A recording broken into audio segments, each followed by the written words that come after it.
এই দুষ্টু বাচ্চাটি প্রাণীটির মুখের ওপর পানি ঢেলে দেয়। প্রাণীটি খুব মন খারাপ করে। তারপর সেখানে এই বিড়ালটি চলে আসে। বিড়ালটি বাচ্চাটিকে ভয় দেখায় এবং বাচ্চাটি পালিয়ে যায়। বিড়ালটি তখন প্রাণীটির বন্ধু হয়ে যায়।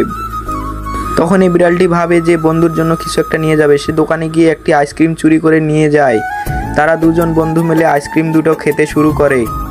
তারপর রাত হয়ে গেলে তারা দুজন মিলে একসাথে ঘুমিয়ে পড়ে। বিড়ালটি ভাবে আমার বন্ধুকে চিড়িয়াখানায় রাখা যাবে না, সে কারণে একটি প্লাস উঠিয়ে নেয় একটি মানুষের কাছে গিয়ে।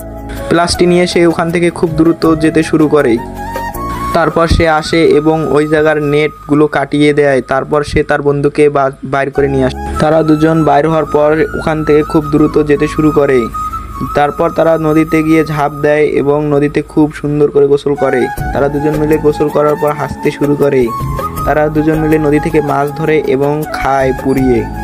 বন্ধুরা, বিড়ালটির জন্য একটি লাইক এবং চ্যানেলটি সাবস্ক্রাইব করে দাও।